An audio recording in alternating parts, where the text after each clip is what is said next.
Okay. Just to follow up, Uh-huh. you have full congressional approval. What if the Senate goes yes and the House does not, for instance? Would you go ahead with the strike? You know, Brianna, I think it'd be a mistake for me to jump the gun and speculate, because right now I'm working to get as much support as possible out of Congress. But I'll repeat something that I said in Sweden when I was asked a similar question. I did not put this before Congress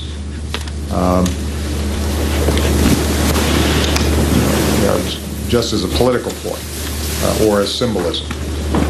I put it before Congress because I could not honestly claim that the threat posed by Assad's use of chemical weapons on innocent civilians and women and children posed a imminent direct threat to the United States. In that situation, obviously, I don't worry about Congress. We do what we have to do to keep the American people safe. I could not say that it was immediately, directly going to have an impact on our allies. Again, in those situations, I would act right away. This wasn't even a situation like Libya, where you've got troops rolling towards Benghazi, and you have a concern about time in terms of saving somebody right away. This was an event that happened. My military assured me that we could act today, tomorrow, a month from now, that we could do so proportionally, but meaningfully. And in that situation, I think it is important for us to have a serious debate in the United States about these issues, because these are going to be the kinds of national security threats that are most likely to recur over the next 5-10 years. There are very few countries who are going to go at us directly. I mean, we have to be vigilant, but our military is unmatched. Those countries that are large and powerful, like Russia or China, we have the kind of relationship with them where we're not getting in conflicts of that sort.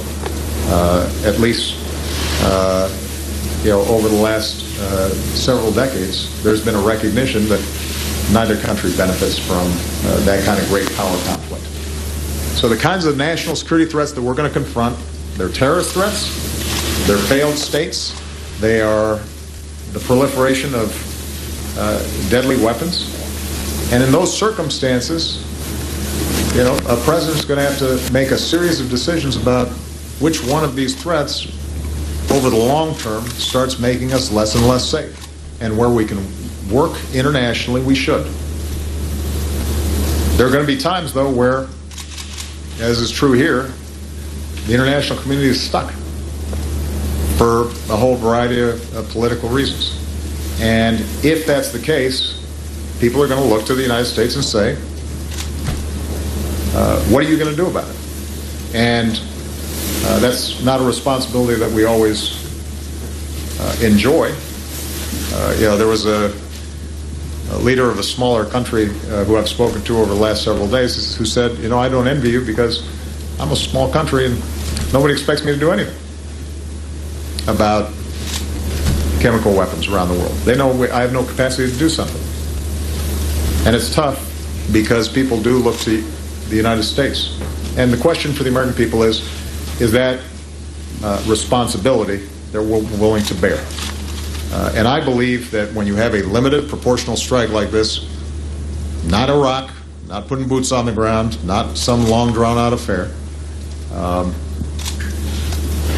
not without any risks, but with manageable risks, that we should be willing to bear that responsibility.